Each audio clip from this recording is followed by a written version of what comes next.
One thing, Judge, that Van Hollen said on with Shannon Bream, she said, "Did you ask him if he was MS-13?" And he said, "No," as if it wasn't, as if it didn't matter. Maybe it doesn't matter to them, but I thought that was interesting that he didn't want to know.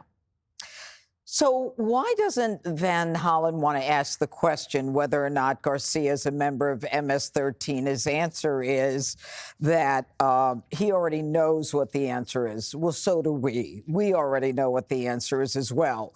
And so he does this media training pivot where he says it's not about him. It's about due process. Well, if it's about due process and it's not about him, then why go to a foreign country? Why go to Venezuela? Why go check on him and googly-eye him over a drink or whatever it is they had? Why not, if it's about due process, why not do something like pass a law or get some kind of fundraiser for battered women? After all, we became aware of the fact that Garcia was beating his wife, as evidenced by the fact of, 2 court orders of protection that are not just issued, and I issued them myself many times. They're not just issued on a say-so. There's got to be some evidence, preponderance. But what is wrong with the Dems? What better way to prove you're anti-American, you're pro-illegal, you're pro-MS-13 credentials than to leave the United States to check on the welfare of someone who entered our country illegally, is a wife beater, as evidenced by evidence, police report, 2 judges, orders of protection, and a man who was ordered deported twice, not by 1, but 2 judges, deported back to his home country. Where's the hiccup? The hiccup is there was a hold put on the 2019 case, and nobody talks about this. Why was the hold put on the 2019 order of deportation that was affirmed by the Immigration Appellate Court? Because he was afraid his life is jeopardized by a rival gang in El Salvador. Now, listen to what I just said. Because of a rival gang. What better proof that you were a member of MS-13 than you're afraid to go back to your own country because of a rival gang will kill you? Okay? That is proof positive. That's his admission. Everybody's just ignoring it. So that's why there was a hold. This whole thing is a game. The reason the Dems are in the hole is because they don't know what they're doing. They don't know the law. They don't know the facts. And they're just swinging around aimlessly. Jessica, well, let me ask you this. In terms of what Greg was pointing out, that we know that there was an illegal immigrant problem during the Biden years, and they all came in. Yeah. And now the question is, okay, well, one by one, they have to have all of these hearings. I think then that means that should we just be stuck with them forever?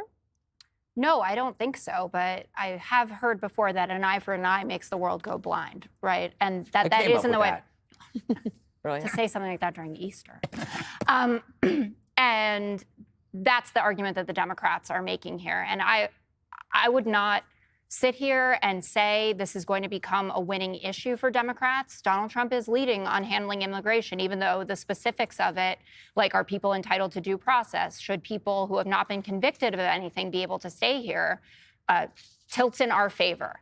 But overall, he is winning this issue. And that's why it is most important to be emphasizing the due process element of this. In terms of the hold that he got, the reason that he got the protective order that he could stay here was that Barrio 18, which is a gang in El Salvador, was exploiting his family, not because he was in a gang. They owned a store or a restaurant, I think it was. They were collecting rents from them. Then they went after his brother, who was also sent to the U.S. Then they started coming after him. But and his parents destroyed that gang.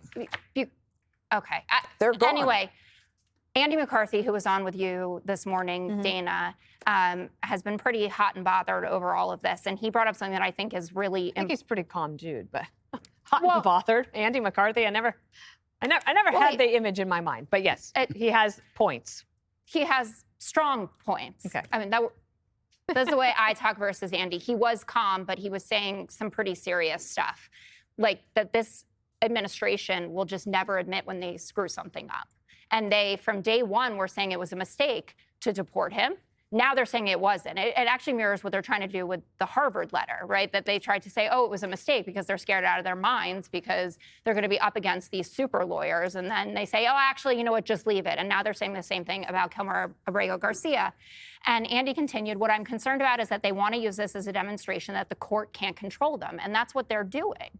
Because the second Supreme Court ruling that happened, under the cover of darkness, which was to stop this flight full of Venezuelans, we know there were innocent people on that flight. There was someone on it who had been picked up as, quote unquote, Aragua because there was a picture on Facebook of him with a multicolored pistol that they were saying was actually a gun, but it was a toy. And they put out pictures of, I think, 9 people who were on this flight, even though there were pictures of him in 2 different boxes. So like prisoner number 8 and 9 was the same person. And they said, look at all of these tattoos. But if you actually did an analysis of the tattoos, you would see things like biblical verses, which I don't think mean you're in a gang, or the name Alexander tattooed in Arabic over the date, over 1986. So I understand that it's hard to say that you're sorry. And I have a toddler, and I know what it's like when their face is covered in chocolate and they say, I didn't eat the cookies. I didn't eat the cookies, Mama. But that's what's going on here. They need to slow down and follow the process. We're not against deporting people. Just get it right. You want everybody. You brought them all in, and now you want to do it one by one. There was a lot of mind reading in there. Nobody's freaking out about this except the Democrats. That's not true. In the last decade, we deported about 350,000 people a year. So if, Jesse, at that rate, it would take 28 years just to get the illegal immigrants that Biden let in. Well, Jessica keeps on saying there's all these mistakes. First, she said this guy was picked up because he had a Bulls hat. And then he has tattoos on his hand that spell MS-13. That's not true. Yes, it is. Read the symbolism, Jessica. What are you, a gang detective? Cut it out. And then he's wearing paraphernalia that says the slogan for MS-13. And then he gets caught up in a gang sweep with ranking members of MS-13 as part of a murder investigation. Then gets pulled over and he's suspected of human trafficking. Then gets accused of slugging his wife twice, and she has it on video. And suddenly his name isn't Maryland Dad, it's due process.